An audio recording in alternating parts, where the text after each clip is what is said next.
सदियों से चली आ रही भारत की सभ्यता को बार बार दुनिया भर के लोगों ने खत्म करने की कोशिश की, लेकिन वो कभी सफल नहीं रहे। क्यों?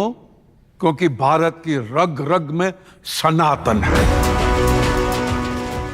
फिल्म इंडस्ट्री में स्लीपर हिट नामक एक शब्द का उपयोग होता है और स्लीपर हिट का मतलब होता है एक ऐसी हिट जिसकी कोई उम्मीद नहीं कर रहा था, मगर जो फिल्म अनएक्सपेक्टेडली हिट हो जाती है उसको स्लीपर हिट कहा जाता है। मगर अब हमें एक नए शब्द को इन्वेंट करना होगा, स्लीपर ब्लॉकबस्टर।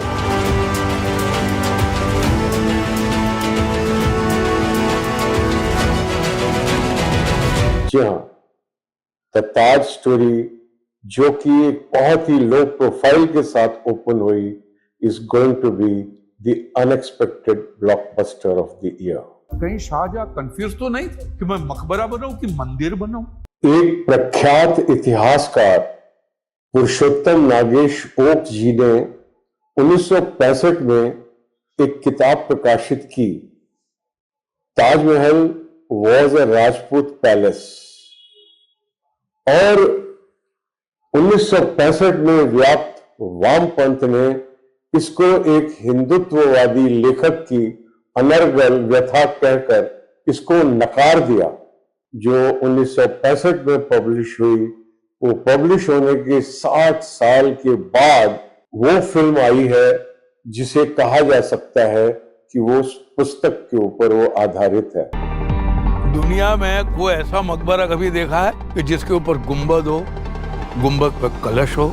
इसका ताजमहल का डीएनए टेस्ट करवाए।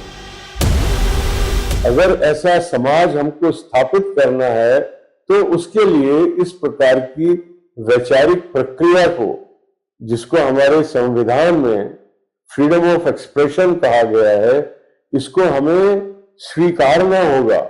भारतीय सभ्यता हजारों साल पुरानी है।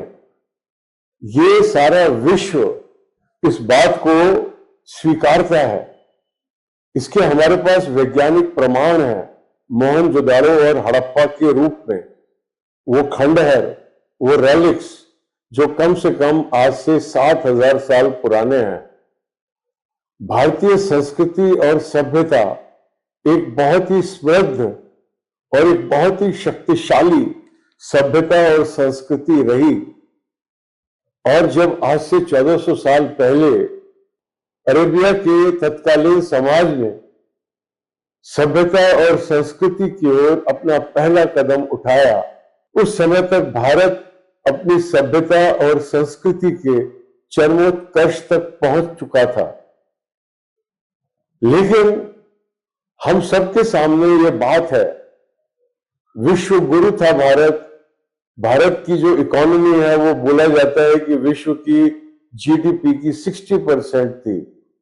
जिस समय भारत का डंका पूरे विश्व में बज रहा था एक संस्कृति और सभ्यता के रूप में, उस समय कैसे चंद लुटेरे जो घोड़ों पर बैठकर आते थे और लूट मार करके चले जाते थे, कैसे इतनी बड़ी सभ्यता और संस्कृति उनके दमन में आ गई, कैसे वो यहाँ के शासक बन बैठे, ये एक चिंतनीय विषय है। ये बहुत ही इलॉजिकल है कि समरकंद से जिस बाबर को उसके परिवार ने खदेड़ दिया था और वहां से वो अफगानिस्तान गांधार आया था, और वहां से वो शक्ति अपने चारों ओर इकट्ठी करता है, कितनी कर ली होगी, और वो आके भारत पर आक्रमण करता है और मुगल साम्राज्य की स्थापना करता है। सुनने में बिल्कुल ही अनबिलीवेबल लगता है, अविश्वसनीय लगता है, इलॉजिकल लगता है, लेकिन ऐसा हुआ।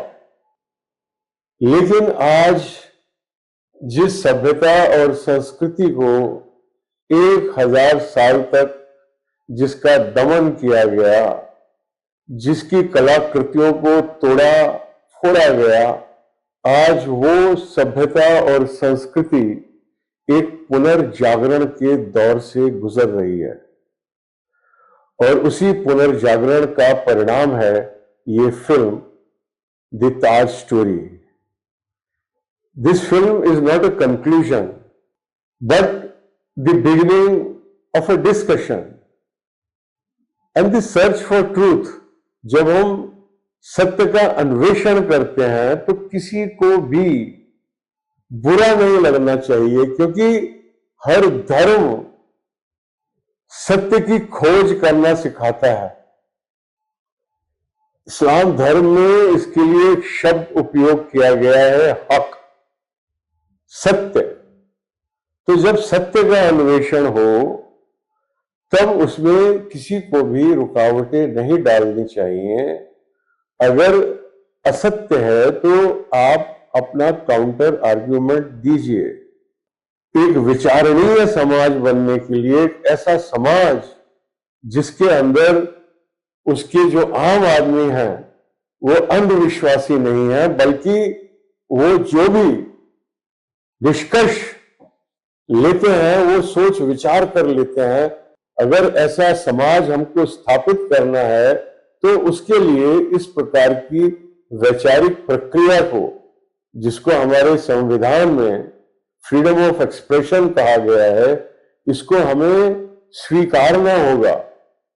केवल इसलिए नहीं क्योंकि ये संविधान में दिया गया है, बल्कि इसको हमें अपने स्वभाव का अंग बनाना होगा। जो लोग भारत में विदेशों से आए हैं या जिन्होंने उन विदेशियों की सभ्यता और संस्कृति को अपना लिया है, उन लोगों को भी ये भली भांति समझ लेना चाहिए कि जिस देश के अंदर आप आश्रय लेते हैं, जहां का आप आतिथ्य लेते हैं, वहां की जो रीति रिवाज है, वहां की जो परंपराएं हैं, उनके साथ आपको घुलना मिलना होता है। एक ईश्वरवाद की जो धारणा है, जो इस्लाम की मूल धारणा है, वो कदापि सनातन के विरोध में नहीं है, क्योंकि उस उद्घोषणा से हजारों साल पहले वेदों के ऋषियों ने उद्घोषणा की, एकम सत विप्रा बहुधा वदंती। और इस प्रकार की जो फिल्में आ रही हैं वो इस प्रकार की विचारधारा को आगे बढ़ाएंगी, उसको एक्सेलरेट करेंगी, उसकी रफ्तार को तेज करेंगी, यही आशा की जा सकती है। और हिंदी सिनेमा का स्वरूप हर शुक्रवार के साथ इतनी तेजी के साथ बदल रहा है कि देखकर आश्चर्य हो रहा है। पिछले हफ्ते हमने देखा कि थामा और एक दीवाने की दीवानियत, जो कि किसी भी ए लिस्टर स्टार की फिल्में नहीं है, उन्होंने कंबाइन करके 150 करोड़ की कलेक्शन की बॉक्स ऑफिस पर। मैं टर्नओवर के रूप में बता रहा हूं कि कितना फुटफॉल हुआ और उससे कितना पॉजिटिव परिणाम आया होगा पूरी अर्थव्यवस्था पर।